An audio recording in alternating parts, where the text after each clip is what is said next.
দেশের দ্বিতীয় বৃহত্তম চামড়ার হাট নাটোরে শুরু হয়েছে ঈদের পর মাসব্যাপী চামড়ার বেচাকিনা।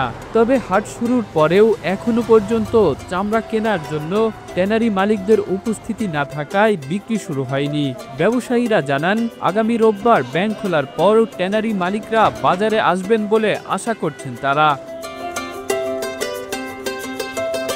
নাটোর শহরের চক বৈদ্যনাথ এলাকায় অবস্থিত ঐতিহাসিক চামড়ার হাটে দেশের বিভিন্ন জেলা থেকে ট্রাকযোগে চামড়া আসতে শুরু করেছে।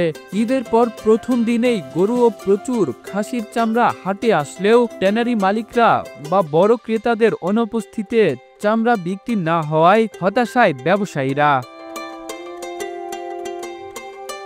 স্থানীয় ব্যবসায়ী রাকিবউদ্দিন কমল বলেন, ব্যাংক বন্ধ থাকায় ট্যানারি মালিকরা এখনো আসেনি। রোববার ব্যাংক খোলার পর তারা নাটোরে এসে চামড়া কেনা শুরু করবেন বলে আশা করছেন তারা। পাবনা থেকে প্রায় 400টি গরুর চামড়া নিয়ে নাটোরের হাটে আসেন আব্দুর রশিদ। তিনি বলেন, প্রতি বছর এখানে ভালো দাম পাই বলেই এসেছি, কিন্তু আজ সকাল থেকে বসে আছি, কোনো ট্যানারি মালিক নেই, তাই আড়তে চামড়া জমা দিয়ে অপেক্ষায় আছি। চাঁপাইনবাবগঞ্জ থেকে আসা আরেক ব্যবসায়ী রশিদ আনেন 3000টি ছাগলের চামড়া, তারও একই অবস্থা।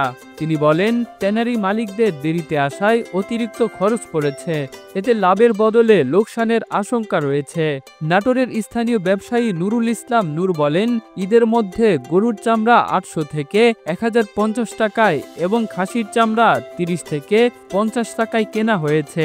এগুলো লবণ সংরক্ষণে গরুর চামড়ায় 200 টাকা ও খাসির চামড়ায় 50 টাকা খরচ হয়েছে।